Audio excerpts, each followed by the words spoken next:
good evening. I've got your name right, have I? Yes, you have. Good evening. Hi, I've got a staple in the middle of it. What are your thoughts? Liz Truss, a leader. I couldn't see her leading anything from anywhere, to be honest with you. In terms of her potential to be Prime Minister, I personally don't see her as particularly charismatic. I also don't really see her as particularly different in terms of her outlook as compared to, say, Boris Johnson or Rishi Sunak, though she clearly does have ambitions for the top job. But I think the reason why Boris Johnson has appointed her in this new position is pretty obvious. I think it's because it's basically an absolute minefield, and sort of if she gets it wrong, or she's perceived to get it wrong, it will, be a great dent in her leadership ambitions. And right now, for a long time, I believe since November last year, she's been topping the Conservative Home polls, which show her to be, the most popular minister among the grassroots of the party, much more popular than the Prime Minister. Why? She's got no personality. I think the thing is, she doesn't really have much competition. And No, when you're she was in her role as International Trade Secretary, which was sort of the back end of the Brexit negotiations and the pandemic, I think she was sort of seen to be maybe the only person dealing with something quote unquote positive, striking new deals with different countries in the wake of our exit from the European Union. They weren't very good deals, actually, if you look at them, Georgia. The deals were pretty stupid, and they were deals that would have easily been done anyway. Some of them were pretty much a rehash of deals we already have. Some of them actually disadvantage UK industry. Yeah, but obviously most people, that doesn't cut through to most people. It's just seen as, a trade deal is good. Why don't you become an MP? You'd be a good leader. Why don't you do it? Well, one, I'm definitely far too young, and two, I don't really like the idea of being an MP. I think, you have no privacy, no sort of time off. I think I would not be a good MP. You're a journalist. You're not going to have any time off and probably no privacy if you're good at your job, Georgia. So I wouldn't worry about that too much. You see, the thing I have a problem with is that she actively campaigned to remain. And as far as I can see from talking to a number of MPs last week who told me, and I didn't realise, that we signed all kinds of deals which were never really made that public, that mean we're tied into Europe in the same way that we were without any of the benefits, if you could call them benefits, we had before, for years to come. But we don't have to agree to it. We can just tell them to get stuffed. And if they want to get really arsey about it, we can deal with them. Obviously, we certainly can sort of renege on a few things, but obviously the main issue here is the Northern Ireland Protocol, and you're right in saying that we have agreed to it, and it's not necessarily advantageous to us. I think essentially it was sort of ushered in at the last minute because the Prime Minister wanted to be seen to have got Brexit done, which really he hasn't, because in the Northern Ireland Protocol, Northern Ireland is still in the customs union for the EU, whereas obviously the rest of Great Britain isn't. The idea of this is that it stops a hard border, arising between the Republic of Ireland and Northern Ireland, which is what the situation was prior to the Good Friday Agreement. And obviously that's a good thing. However, it's installed a hard border between Great Britain and Northern Ireland, which is, it's not really a sustainable system to have within your own, sovereign nation. No, I know. But, Northern Ireland is a very small part of the United Kingdom, and they have been a thorn in the side of this nation for many, many years. You're too young to remember the problems that the IRA caused us for years. I'm aware of them. I know you're aware of them, but you're too young to have known the trouble and the fear that people showed walking past. All the litter bins were removed at one point anywhere, and it was just terrible. And there must be a better way of sorting this out, because what Europe has done, they know how fragile the Northern Ireland situation is, and they're using that to really poke us with a stick. Just before you answer, I'm just going to take a quick break. I'll come back to you after this.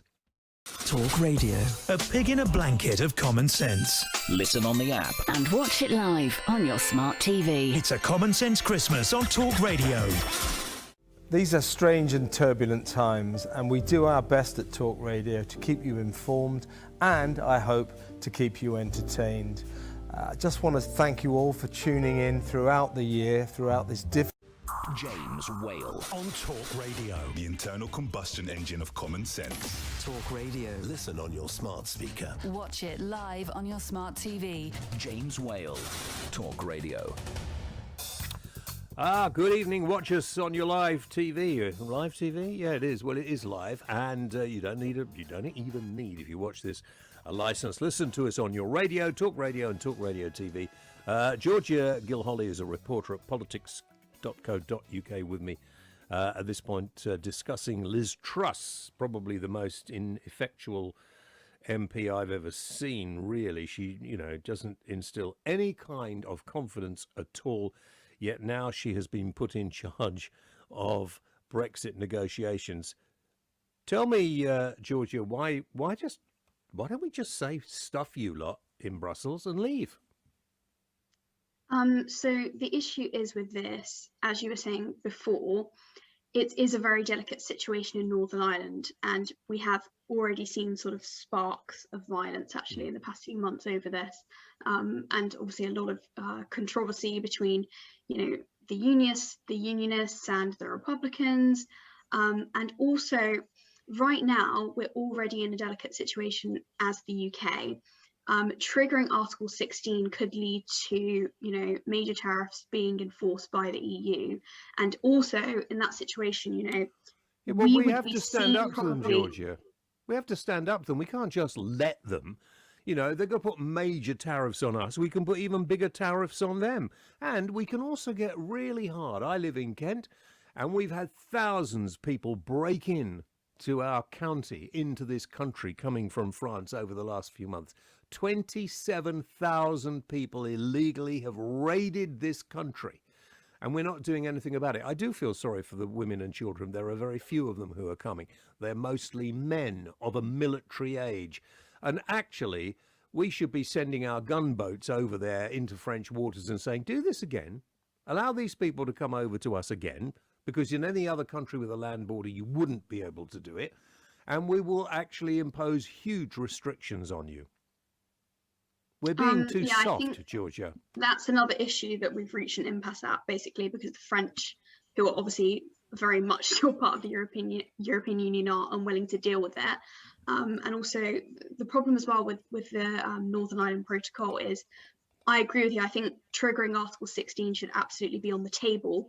But of course, both parties, throughout the negotiations, don't want to be the ones to trigger it, because they will be the ones perceived as the aggressors. But also the problem is... Hang on. France already threatened it. They had to withdraw the threat. I agree, though. I think. But they were the first ones. And the command paper set out in July by the Brexit minister and the Northern Ireland minister did outline why the conditions for triggering Article 16 are already there, because it is causing major disruption. It's causing major disruption between GB firms who want to import to Northern Ireland. There's far too many checks going on.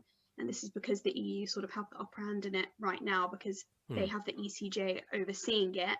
And that's what Lord Frost was very adamant on getting rid of. And it seems that we're sort of backtracking on that right now. And well, I'm sorry, but I was a big fan of Boris Johnson's, but he's obviously beaten. He's seems to be told what to do by a bunch of losers on the front bench. The only reason that we're still functioning as a nation is that the opposition side are even worse. All they do is moan about parties and photographs, and couldn't run in a brewery. They just wouldn't be able to. We've got crap politicians in the main. I mean, there are some good ones. I usually have them on this show. But in the main, they're pretty flipping useless. Yeah, pretty much I would agree with that.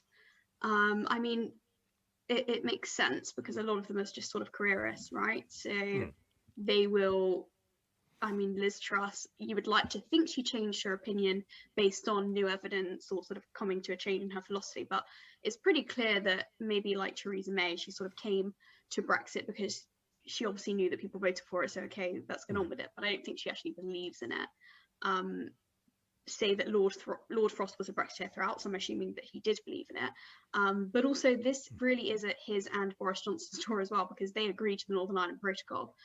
That is another issue here. They did agree to it. So, and obviously the unionists have been challenging it ever since then. Yeah, I mean, it was a silly protocol, really.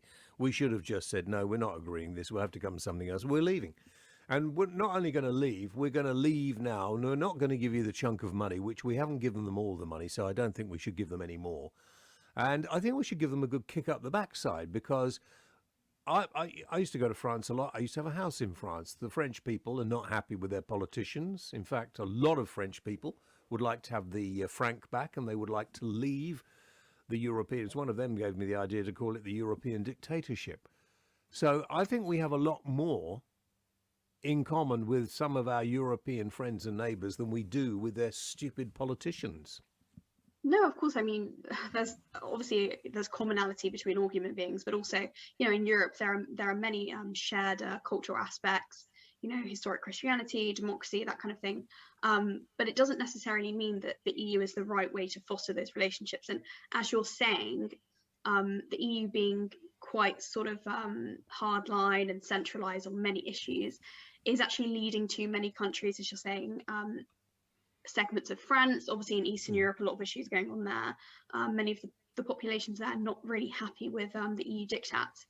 And I think that having that kind of centralized attempt to basically form a political bloc, I think it's not healthy, because there's many different sort of thriving political units in Europe, and I think trying to sort of force them all together is really not the best way to actually foster peace and prosperity.